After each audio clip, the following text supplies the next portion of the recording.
You are listening to the Overcome Pornography for Good podcast, episode 33, The Power of Pain. Welcome to the Overcome Pornography for Good podcast, where we take a research-based, trauma-informed, and results-focused approach to quitting porn. This approach has been revolutionary and changed thousands and thousands of lives. I'm your host, Sarah Brewer. Hey everyone, welcome to the podcast episode this week. I'm so glad you're here. If you are new, I want to make sure that you are aware that there is a free training available for you. It's called How to Quit Viewing Pornography, even if you've tried in the past. If you haven't listened to that training yet, if you haven't signed up for that, make sure you go and do that. It's awesome. You can find it on my website. Just click on the top. It says free training. Go to sarahbrewer.com. Just click up there where it says free training and you can sign up. What we talk about is number one, how to stop relying on willpower or phone filters so that you can actually stop wanting pornography. Number two, how to guarantee that you won't fail no matter how many times you've tried in the past. That's something I hear often is, hey, but I've been trying this for like 20 years. How do I know that I'm not just going to continue this cycle of quitting and then going back to it and quitting and going back to it? So we cover that. And then number three, how to feel good about yourself while becoming someone who doesn't struggle with pornography. So again, go sign up for that if you haven't yet, sarahbrewer.com/masterclass, or just go to my website and click at the top where it says free training. Today, I want to talk about the beauty and the power of pain. And I've been thinking about this a lot because I have been going through a lot of pain and just like inner turmoil and emotional pain. And I've been jokingly blaming it on the moon for a few months with my friends, telling my friends that I'm struggling. And I'm like, something's going on with the moon. I'm not into astrology, but I'm sure that people who are into astrology would say that the moon is in Sagittarius or something that makes it mean that we're just struggling. And it's funny because, so many people that I've been talking to too are just going through a lot of emotional turmoil, a lot of mental turmoil. And so we keep blaming it on the moon. But it has been a pretty painful couple months for me. And I just hired a coach and I have an amazing coach and we're processing so much emotion together and it's so good and it's so hard and it's so painful and it's also a little bit scary. So I say this, if you're struggling, you're not alone. All of the stuff that I teach you guys and that we work on in the program together, I really do it. I really, really practice what I preach because it has helped me so much. So, I'm thinking about this pain and this stuff that I'm going through, and I'm remembering a message that I got from a client recently. My client said, I just hit 30 days without viewing pornography. And this is especially significant to me because those 30 days were some of the most painful and emotional days of my life. But because of this program, I've been able to process those emotions and not buffer them. It hasn't been easy and I've experienced some pretty miserable times, but I see my character changing. Okay, this client, he was going through a lot in his personal life. And whenever he came on the coaching calls, he would just say, I feel so bad. How do I stop feeling bad? And my answer was always, you don't stop feeling bad. You feel it. You let it be there because pain and learning how to feel pain is one of the most empowering and beautiful things that you could ever, ever, ever do. And he saw this, before in his life, he would feel that pain and then try to get rid of that pain by looking at pornography. And he's learned to stop doing that. And it hasn't made it easier, but it's made it so much more empowering and, really cleansing. There's a difference between clean pain and dirty pain. Okay. So the pain that my client here was feeling was clean pain. That's why I told him, yeah, go and feel it. Don't try to make it go away. If it was dirty pain, we would have tried to clean that up. Now, clean pain is a healing kind of pain. It's pain that needs to be gone through, feelings that need to be explored, feelings that need to be felt. Maybe grief or loneliness, sometimes anger. I think of rain. Clean pain is really refreshing and restorative and healing. Dirty pain is self-destruction and self-sabotage pain.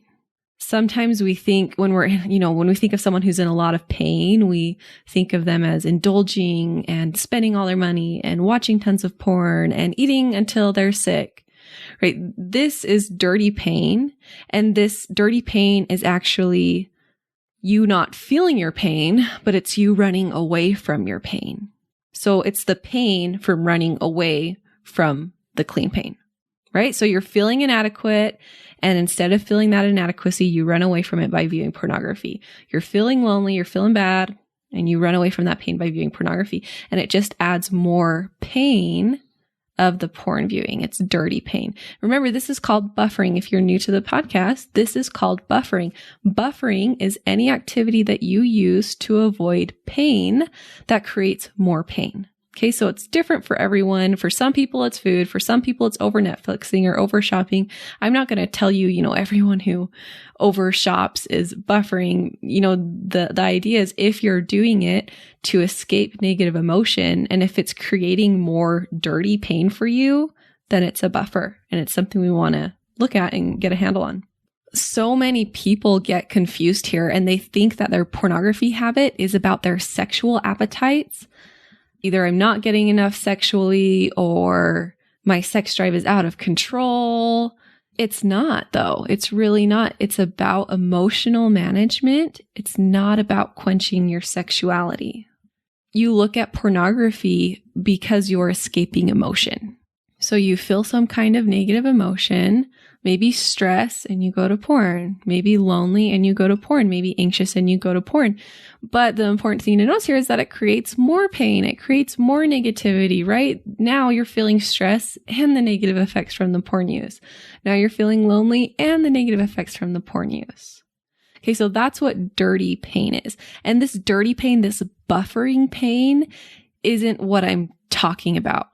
Okay, that beautiful, life-changing pain isn't buffering pain. This beautiful, life-changing, clean pain is pain that comes from just being a human and having human experiences and a human brain.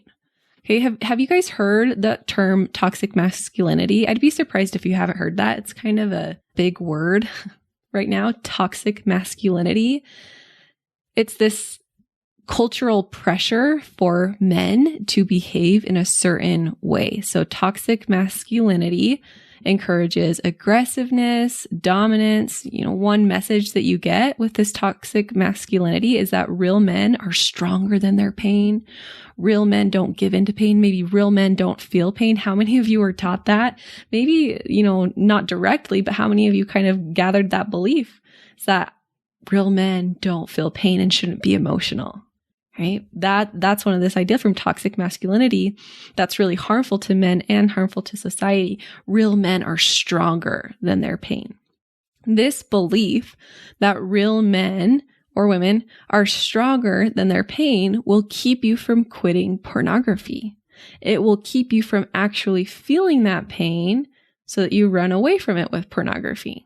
Okay? The key to quitting porn is to be willing to feel your emotions, and it's simple, but not necessarily easy. It's so transformative and so beautiful, but it's not easy. And that toxic masculinity message that real men are stronger than their pain keeps you avoiding that pain. So instead, I want you to be open to the truth that healthy individuals feel pain and use it to become stronger. Strong people feel pain. Strong people use pain. Strong people feel all of that emotion. Not strong people are stronger than their pain. Strong people are really intimate with their pain.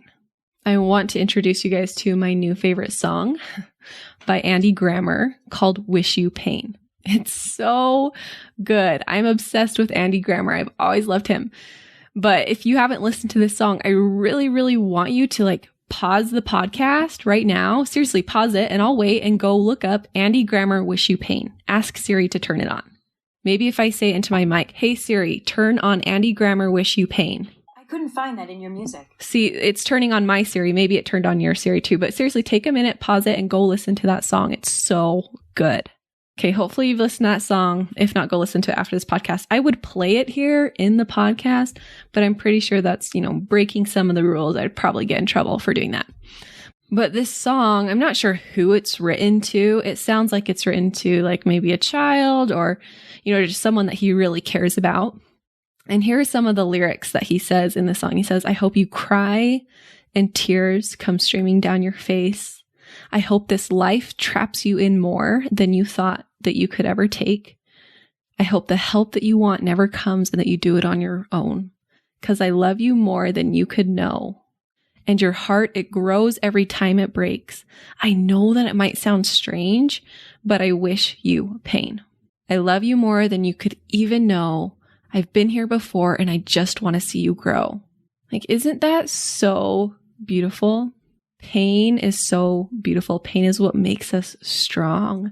Pain is what makes us human. So many of us think that what we want in life is just to be happy, right? How often have you heard that? I just want to be happy. I just want to be happy. And I really wonder if that's true. I wonder if we just want to be happy, or I wonder if we just want to be human. Because the more I think about it, the more I realize I don't want to just be happy. I want to be sad when it's time to be sad. I want to go through grief and inner turmoil to figure out my values, to figure out what I really believe in. I want to feel discipline and resistance.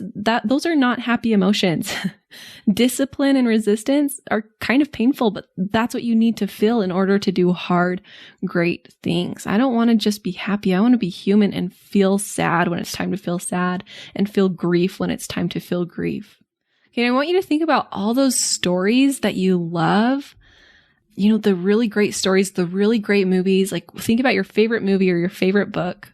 I love the movie Warrior. Have you guys seen that one? If you haven't, you should go watch it. It's about the two brothers who end up boxing each other at the end of the movie. And what makes this story so beautiful, like, seriously, the first time I watched it, I think I just sobbed for an hour afterwards. I loved it. It was such a, filling movie. And what made that movie so amazing was all of the pain that they went through.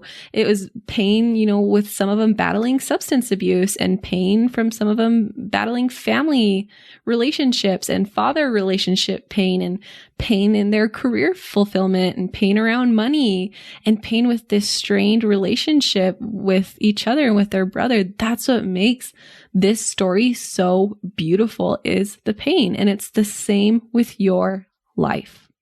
What will make your story so beautiful, and your story so impactful, and your story so fulfilling is how you respond to your pain.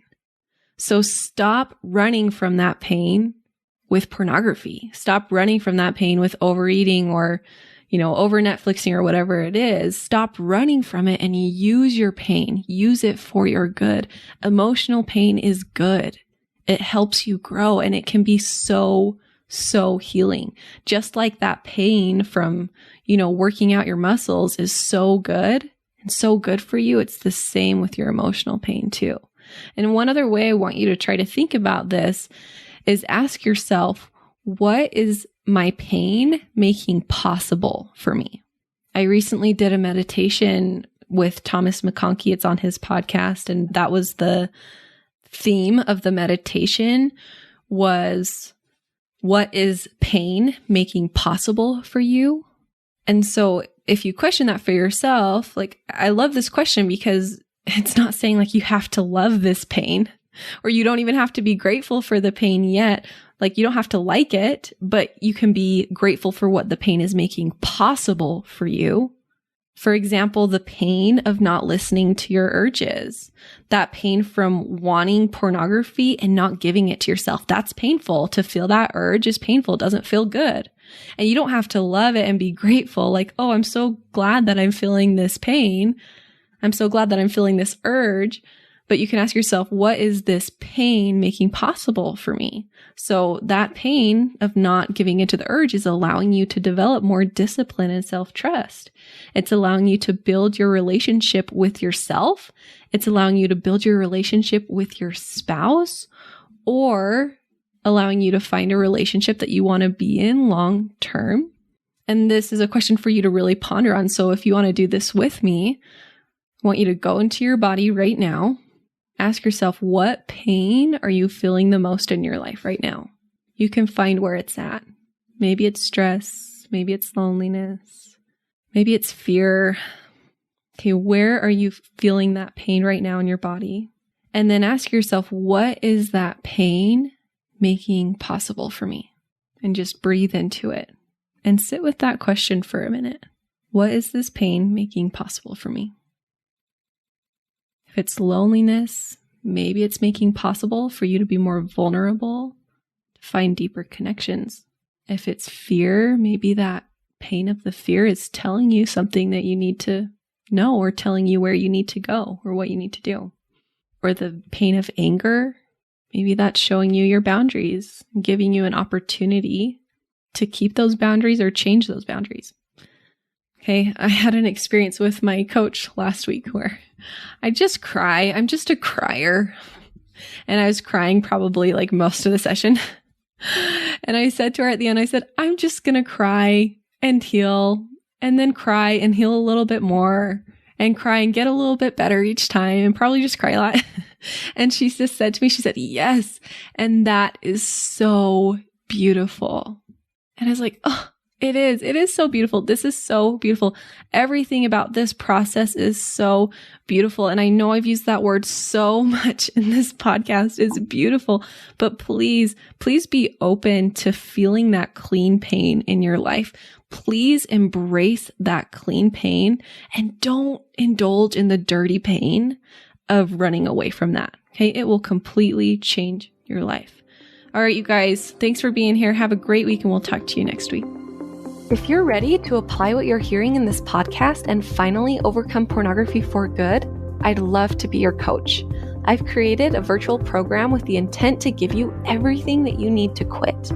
Once you join, you have lifetime access to the content and lifetime access to individual support through coaching calls and coaching boards. For more information, check out sarahbrewer.com/work with me.